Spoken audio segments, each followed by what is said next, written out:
Hello everyone, this is Priya Pathak. I welcome you all on amazing platform of Vidya Hut. कैसे हैं आप सभी लोग? Hope so आप सभी लोग बहुत बहुत अच्छे होंगे और पढ़ाई कर रहे होंगे। तो बेटा आज की क्लास में आपके लिए लेकर आए हैं एक और बहुत अच्छा सा टॉपिक जिसका क्या नाम है? जिसका नाम है पॉल्यूशन। जी हाँ, ये जो हमारा इतना सुंदर सा प्यारा सा अर्थ है, इस पे जो हम लोगों ने क्या किया है, गंदगी की है, उन्हीं सब चीजों की हम बातें करने वाले हैं। और ये टॉपिक बेटा हमारे 4th, 5th, 6th, 7th, 8th कोई भी क्लास का बच्चा हो सभी के लिए इम्पोर्टेंट है, सभी का ये सब्जेक्ट है, सभी का टॉपिक है। ठीक है, तो हम सभी लोग इसको बहुत इंटरेस्ट के साथ, फुल डिटेल के साथ कि क्या होता है पॉल्यूशन, किस किस तरीके से होता है पॉल्यूशन, क्या इसके डिमेरिट्स हैं, क्या कॉज है इसके, ये सभी बातें पढ़ेंगे। पॉल्यूशन की वजह से बहुत ज़्यादा डिजीज होती हैं, एनवायरनमेंट में चेंजेस होते हैं जैसे कि global warming, acid rain, algal Bloom, magnification, ये सभी बातें हम करेंगे। सभी टॉपिक्स के बारे में बहुत आराम से हम लोग जानेंगे कि कैसे चीजें चल रही हैं। ठीक है, तो टाइम आपका नहीं लेंगे और चैप्टर को स्टार्ट करेंगे। क्या है पॉल्यूशन? मेनली बेटा इस टॉपिक में हम जो बातें करने वाले हैं वो एयर पोल्यूशन और वाटर पोल्यूशन को करेंगे, क्योंकि जो ज्यादातर हमारे एनवायरनमेंट में पोल्यूशन हो रहा है वो मेन कॉज उसका एक एयर है एंड सेकंड हमारा वाटर है। तो इन्हीं दोनों को हम थोड़ा सा ज्यादा फोकस्ड होकर पढ़ेंगे। आ जाइए देखते हैं क्या लिखा हुआ है।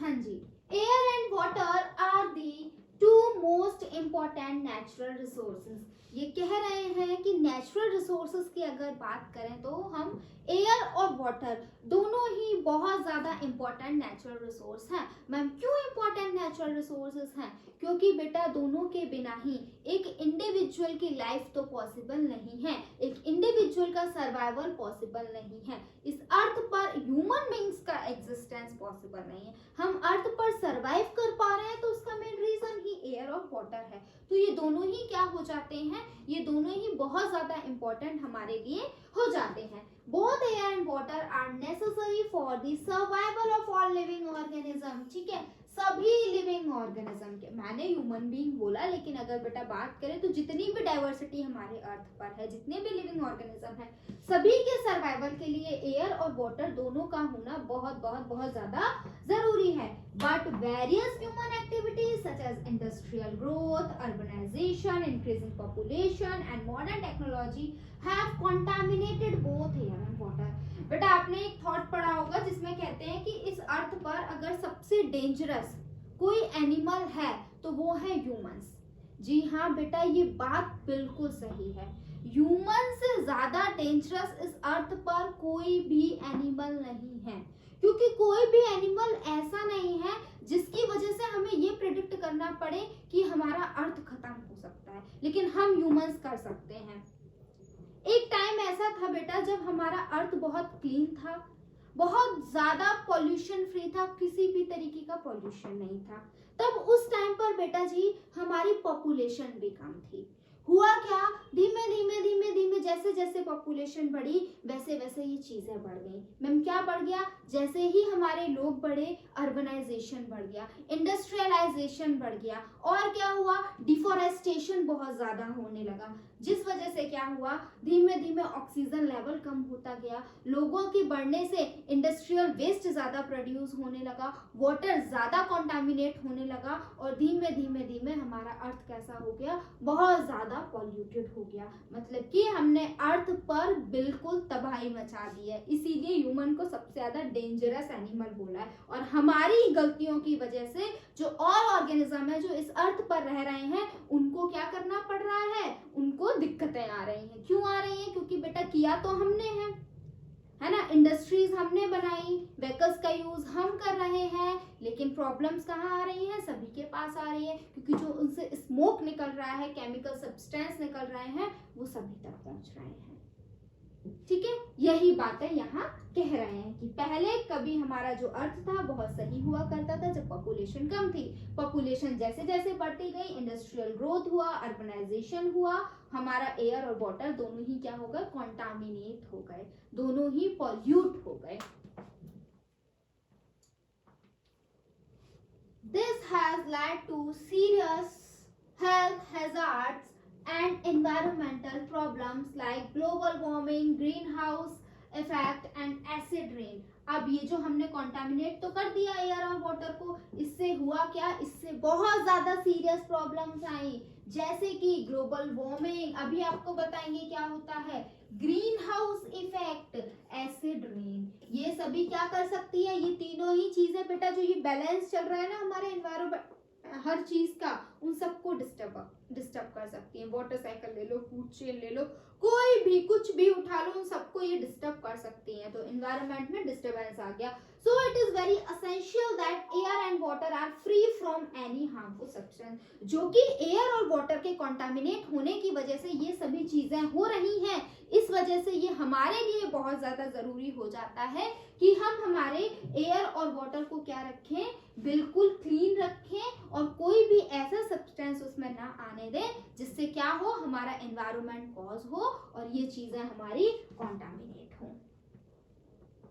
आगे चलते हैं, पॉल्यूशन। अब बात तो आगे मैम आपने बता दिया कि पॉल्यूशन पढ़ने वाले हैं, एयर और वाटर पॉल्यूट हो रहा है, ये प्रॉब्लम्स आ रही हैं, लेकिन मैम पॉल्यूशन होता क्या है, what do you mean by pollution? Pollution कुछ नहीं है बेटा, एक बहुत साफ सुथरी क्लीन सी चीजें थी, उसमें हमने क्या किया, उसमें हमने कुछ ऐसे सब्सटेंस को ऐड कर दिया जो कि क्या कर रहे हैं, हमें हार्म कर रहे हैं। इसी चीज को हम क्या बुलाते हैं, पॉल्यूशन बुलाते हैं। Addition of harmful substance to air and water, अगर हम एयर में ऐड कर रहे हैं तो वो हमारा एयर पॉल्यूशन हो जाएगा, अगर हम वाटर में ऐड कर रहे हैं कोई भी हार्मफुल सब्सटेंस को तो वो एयर पॉल्यूशन हो जाएगा। ठीक है, यही आपका देखिए यहाँ पर लिखा हुआ है, the contamination of natural resources like air and water by addition of harmful and toxic poisonous substance due to various human activities is called pollution। क्या कह रहे हैं, contaminate करना किसी भी नेचुरल रिसोर्सेज को। यहाँ मेनली हम किन नेचुरल रिसोर्सेज की बातें करने वाले हैं, एयर और वाटर कैसे contaminate कर रहे हैं, कैसे खराब कर रहे हैं, by addition of harmful substance due to various human activities। और ये सब्सटेंस तो ऐसा नहीं है बेटा कि हम इंटेंशनली डाल रहे हैं कि हमारी कोई दुश्मनी है हमारे नेचुरल रिसोर्सेज से कि हमको खराब करना है, नहीं बेटा, हमारी कुछ एक्टिविटीज ऐसी हैं जिस वजह से वो जो सब्सटेंस है वो अपने आप ही जाके ऐड हो रहे हैं, है ना, जैसे कि हमारे व्हीकल्स हैं, इंडस्ट्रीज हैं, ये अब हम कुछ नहीं कर सकते, वो चल रहे हैं तो वो फ्यूल से ही चलेंगे ना बेटा, फ्यूल बर्न होगा तो गैसेस तो निकलेंगी, तो इस तरीके से क्या हो रहा है, हमारी एयर पॉल्यूट हो रही है।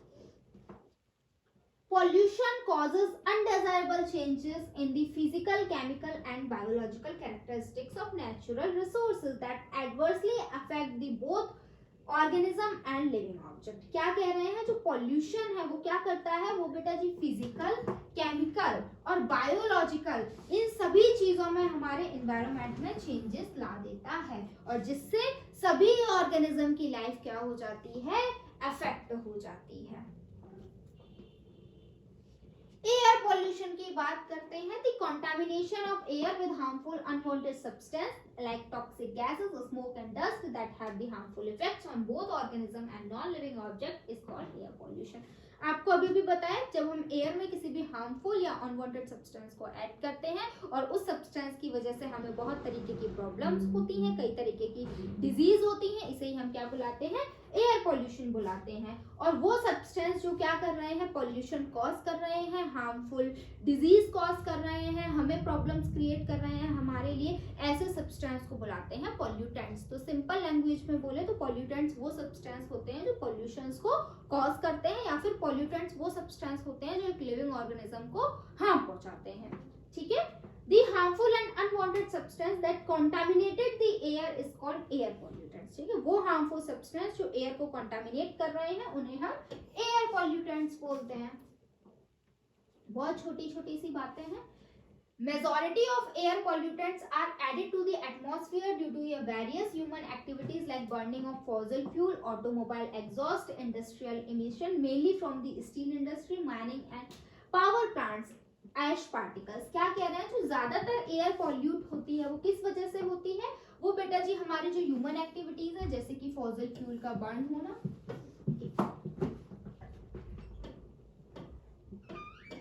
फॉसिल फ्यूल का बर्न होना, ऑटोमोबाइल का जो एग्जॉस्ट है, इंडस्ट्रियल वेस्ट है, इन सभी से क्या होता है, इन सभी से हमारी एयर पॉल्यूट होती है। जब हमारे फॉसिल फ्यूल बर्न होते हैं तो बहुत ज्यादा हार्मफुल गैसेस क्या होती हैं, वहां से रिलीज होती हैं। हार्मफुल इफेक्ट्स देख लेते हैं क्या क्या हो सकते हैं एयर पॉल्यूशन के। Air pollution can cause the various health problem, बहुत सारी हेल्थ प्रॉब्लम कर सकती है। फर्स्ट देखिए इसमें क्या लिखा हुआ है, ए में carbon monoxide is a very poisonous gas. ये जो कार्बन मोनोऑक्साइड है, ये गैस है, ये क्या करती है, एयर को पॉल्यूट करती है। ये बहुत ज्यादा पॉइजनस गैस होती है, जानलेवा गैस हो सकती है। When inhaled in excess it combines with the haemoglobin of blood and forms the carboxy haemoglobin. क्या कह रहे हैं, अगर बाई चांस ये जो कार्बन मोनोऑक्साइड है ये हमारे एयर में आ गई, इसको हमने इनहेल कर लिया। जैसे ही हम इसको इनहेल करेंगे, ये जो कार्बन मोनोऑक्साइड है ये हमारी बॉडी में जो हीमोग्लोबिन प्रेजेंट है उसके साथ क्या होगी, कंबाइन हो जाएगी और क्या बना लेगी, कार्बोक्सी हीमोग्लोबिन बना लेगी, जो कि क्या होता है, जो कि बेटा जी हमारे ब्लड में फिर ऑक्सीजन को नहीं जाने देता है। अब जो कि कार्बन मोनोऑक्साइड पहुंच गई है तो अब ब्लड में ऑक्सीजन नहीं जा पाएगी। ऑक्सीजन नहीं जा पाएगी तो क्या होगा, भाई जो पर्सन है उसको ब्रीदिंग में प्रॉब्लम होगी, रेस्पिरेशन में प्रॉब्लम होगी और वो पर्सन अनकॉन्शियस हो जाएगा और एट लास्ट जाके क्या हो जाएगी, उसकी डेथ हो जाएगी। This prevented from carrying the oxygen. ये जो हमारा हीमोग्लोबिन है, ये जो बन गया है ना कार्बोक्सी हीमोग्लोबिन, ये क्या करेगा, हमारी बॉडी में ऑक्सीजन को नहीं जाने देगा और पर्सन क्या हो जाएगा, अनकॉन्शियस हो जाएगा और ऐसे केस में पर्सन की डेथ भी हो सकती है। तो कार्बन मोनोऑक्साइड के जाने से सोचिए ये हो रहा है।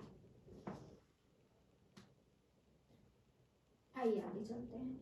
Oxides of sulphur, sulfur dioxide, sulfur trioxide causes the various respiratory problem and may even cause the damage lungs। क्या कह रहे हैं, हमारे ये जो सल्फर के अलग अलग क्या है बेटा, ऑक्साइड्स हैं, ये क्या करते हैं, ये भी बहुत सारी डिसीज को कॉज कर सकते हैं, जैसे कि रेस्पिरेटरी डिजीज हो गई है ना, लंग्स में प्रॉब्लम हो गई, हमारे लंग्स डैमेज हो जाते हैं अगर सल्फर का कोई भी ऑक्साइड हमारी बॉडी में चला गया है ना, और हमें सांस लेने में प्रॉब्लम होती है, ग्लूकोज ढंग से नहीं ब्रेक डाउन हो पाता है। तो हमें ध्यान देना है कि हमारे एनवायरनमेंट में जो सल्फर का ऑक्साइड है उसका अमाउंट कम से कम रहे। Oxides of nitrogen cause the lungs congestion. ठीक है, ऑक्साइड्स ऑफ नाइट्रोजन है, ये भी हमारे लंग्स में प्रॉब्लम लाते हैं।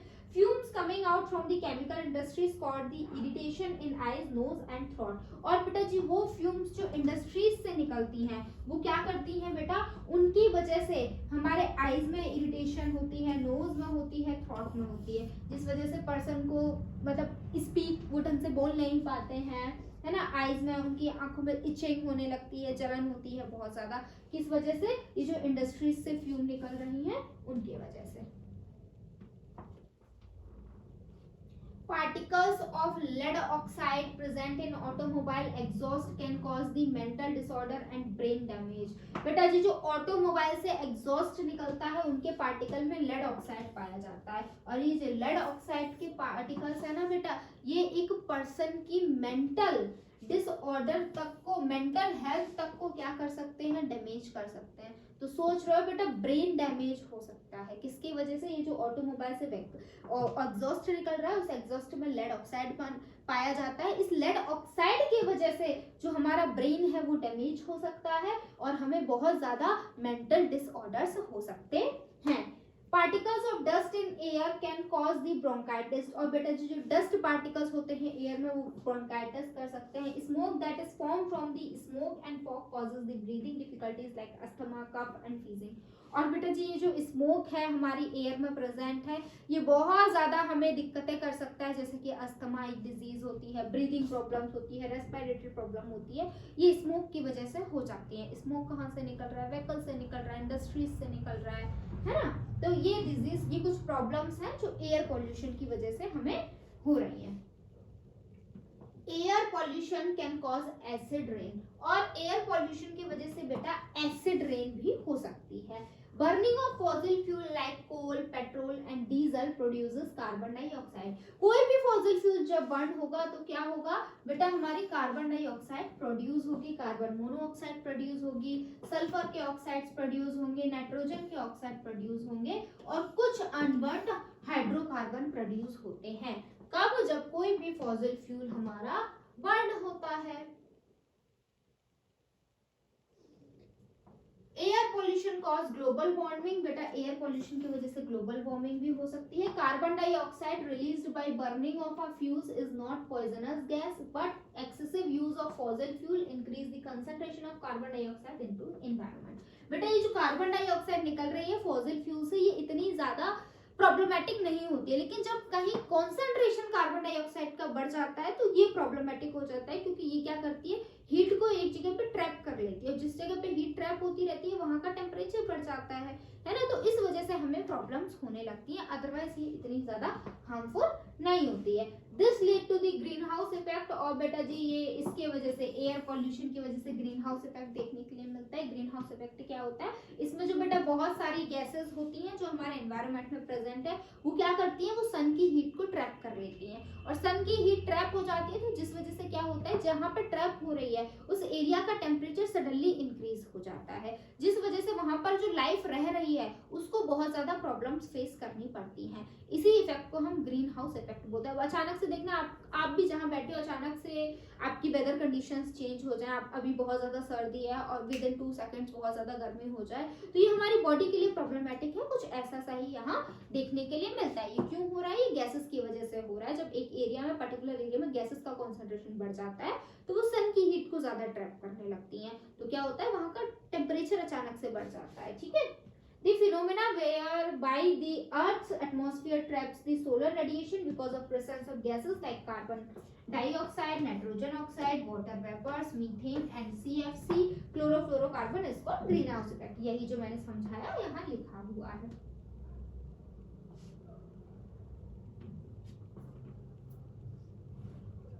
Global warming is the rise in average temperature of the atmosphere of the earth due to the increase in greenhouse effect। Global warming क्या होता है, अचानक से अर्थ का टेम्परेचर बढ़ जाना, किसकी वजह से, बेटा ग्रीन हाउस इफेक्ट के बढ़ने की वजह से। और ग्रीन हाउस इफेक्ट कब बढ़ेगा, जब गैसेस बढ़ेंगी। गैसेस क्या करेंगी, सन की हीट को ट्रैप करेंगी। तो ग्लोबल वार्मिंग क्या होती है, ग्रीन हाउस इफेक्ट की वजह से जब अर्थ का टेम्परेचर अचानक से बढ़ जाए, इसी फिनोमेना को क्या बुला रहे हैं हम, ग्लोबल वार्मिंग बुलाते हैं। Air pollution causes the depletion of ozone layer. Air pollution की वजह से क्या होता है बेटा जी, जो हमारी ओजोन लेयर है वो भी डिप्लीट होती जाती है। मैम ओजोन लेयर क्यों जरूरी है, क्योंकि बेटा ओजोन लेयर जो है वो हमें प्रिवेंट करती है, ठीक है, हमें कई ज्यादा डिजीज नहीं होने देती है, स्किन कैंसर हो गया, इन सब चीजों से प्रिवेंट करती है। अल्ट्रावायलेट रेज से प्रिवेंट करती है, ठीक है। अगर अल्ट्रावायलेट रेज हमारे ऊपर डायरेक्टली पड़ गए तो हमें बहुत ज्यादा बीमारियां हो सकती हैं, जो कि ओजोन लेयर हमारे एनवायरनमेंट में है तो ये रेज हम तक नहीं आ पाती है। लेकिन एयर पॉल्यूशन की वजह से ये जो ओजोन लेयर है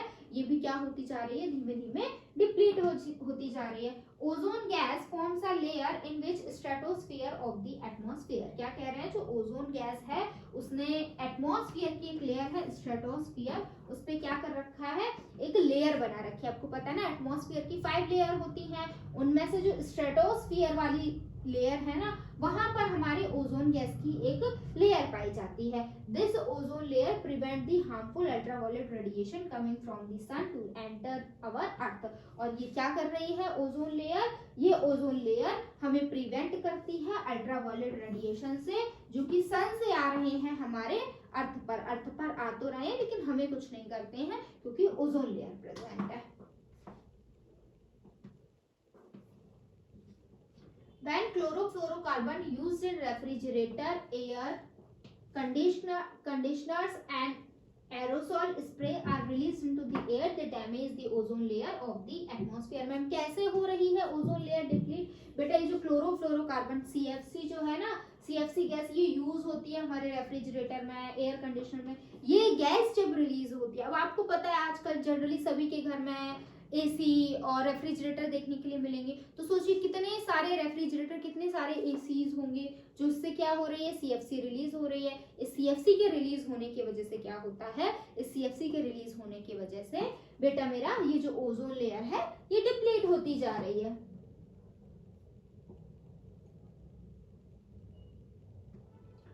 damaging effect of ozone layer depletion. अब ओजोन लेयर की वजह से क्या क्या इफेक्ट्स, अब मान लो ओजोन लेयर डिप्लीट हो गई तो क्या क्या होगा देखते हैं।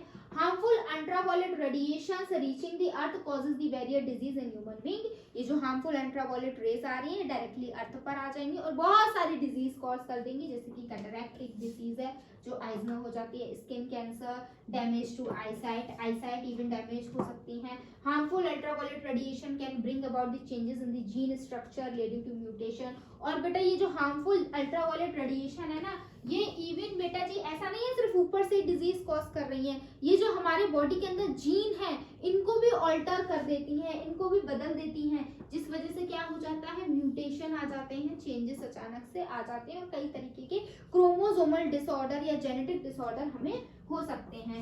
Harmful ultraviolet radiation cause damage too early developmental stage of fishes, carps and other animals. और बेटा ऐसा नहीं है ये जो अल्ट्रावायलेट रेज है ये हमें ही सिर्फ बीमारियां कॉज कर रही हैं या हमारे ही जीन को खराब कर रही हैं, बेटा ये जो और भी एनिमल्स हैं जैसे कि फिशेस है, कार्प्स है, इनको भी क्या करती हैं, इनको भी प्रॉब्लम्स क्रिएट कर देती हैं।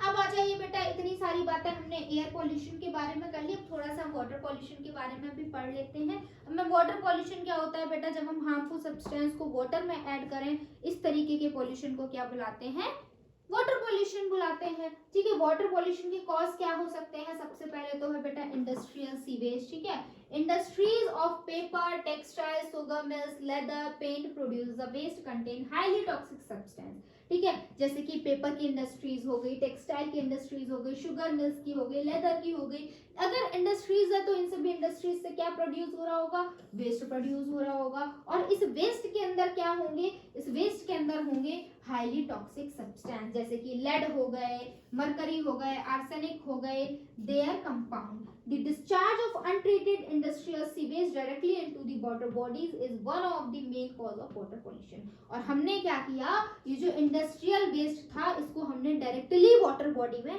डिस्चार्ज कर दिया, इसको हमने ट्रीट नहीं किया, इसमें से हमने इन टॉक्सिक सब्सटेंस को रिमूव नहीं किया और ऐसे ही पानी में फेंक दिया। इससे हुआ क्या, जो हमारा पूरा का पूरा वाटर था वो क्या हो गया, पॉल्यूट हो गया, कॉन्टामिनेट हो गया। अब वो पानी की वजह से हम तो बीमार होंगे ही, प्लस उस पानी में जो प्लांट्स थे वो डैमेज हो गए, उस पानी में जो एक्वाटिक लाइफ थी पूरी पूरी वो भी डैमेज हो गई।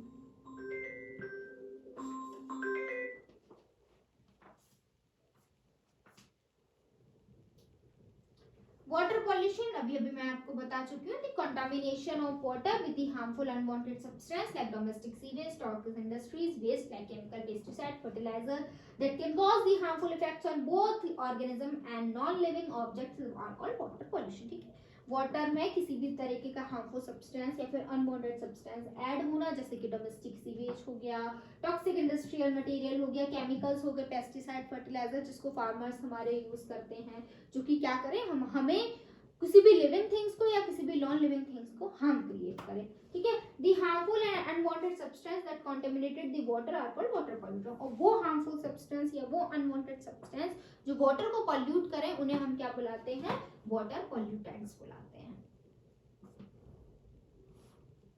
Harmful effects of water pollution, effects on human health. सबसे पहले ह्यूमन हेल्थ पर इफेक्ट्स देखते हैं। Polluted water can cause many diseases. जो पॉल्यूटेड वाटर है बेटा वो कई तरीके की डिजीज कर सकता है, जैसे कि कॉलरा हो गया, डिसेंट्री हो गया, टाइफाइड हो गया, है ना, गैस्ट्रोएंटेरिस हो गया, जॉन्डिस हो गया, डायरिया हो गया। ये क्या है, कुछ ये ऐसी डिजीज है जो पॉल्यूटेड वाटर की वजह से होती है, खराब पानी की वजह से होती है। और क्या ये बोल रहे हैं, यूट्रिफिकेशन। यूट्रिफिकेशन क्या होता है, washing away of the fertiliser into the water body causes the increase growth of algae and other weeds in the water bodies. अब क्या होता है बेटा, हमारा जो फर्टिलाइजर्स, हमारे फार्मर्स आपको पता है ना क्या यूज करते हैं, हम फर्टिलाइजर्स यूज करते हैं अपनी फील्ड में क्रॉप को ग्रो कराने के लिए। अब हमने क्या किया, बारिश वगैरह हुई, वो फर्टिलाइजर क्या थे, सीधे सीधे पानी में चले गए। अब वो फर्टिलाइजर क्या हो गए, पानी में चले गए, बारिश की वजह से इरिगेशन होता है, पानी देते हैं फार्मर्स खुद भी प्लांट्स को, तो वो फर्टिलाइजर कैसे भी हमारी पानी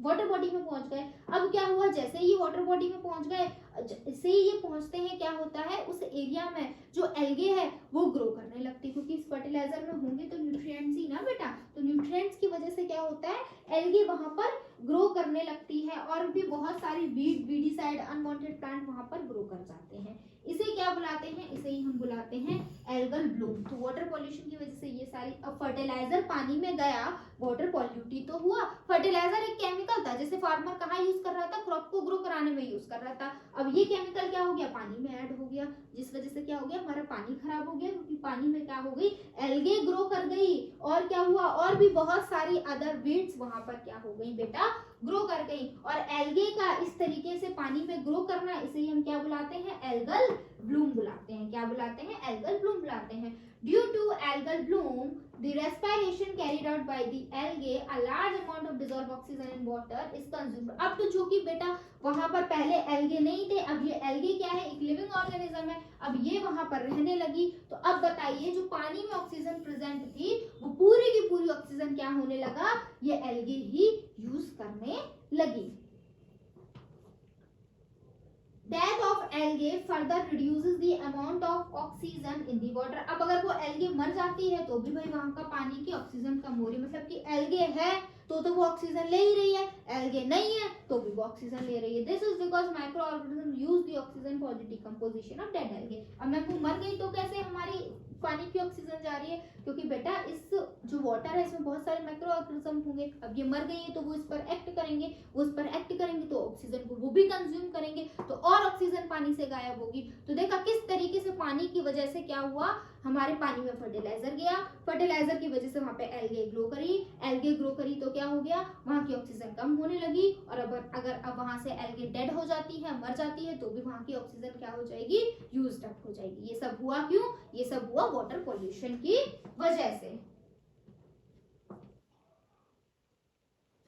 The process of nutrient enrichment of water body that stimulate the growth of aquatic plants like algae that may result in depletion of result oxygen is called eutrophication। क्या होता है eutrophication, तो बेटा अचानक से क्या हो जाना, हमारे पानी में किसी भी तरीके से न्यूट्रिशन बढ़ जाना। फर्टिलाइजर बढ़ा मतलब फर्टिलाइजर आया मतलब पानी में न्यूट्रिशन आया। फर्टिलाइजर है तो एक तरीके का न्यूट्रिशन प्रोवाइड कराने के लिए, तो जो फार्मर्स थे उन्होंने अपने क्रॉप में डाला था, अब वो जो फर्टिलाइजर है वो पानी में पहुंच गया, मतलब न्यूट्रिएंट्स पानी में पहुंच गए। उस न्यूट्रिशन की वजह से क्या हो गया, और अदर ऑर्गेनिज्म क्या हो गए, ग्रो कर गए। वो अदर ऑर्गेनिज्म ग्रो करे तो क्या हो गया, उन्होंने पानी का ऑक्सीजन ले लिया। अब क्या हो गया, उस पानी में जो ऑक्सीजन था वो कम हो गया। इसी पूरे फिनोमेना को क्या बुलाते हैं, यूट्रोफिकेशन बुलाते हैं।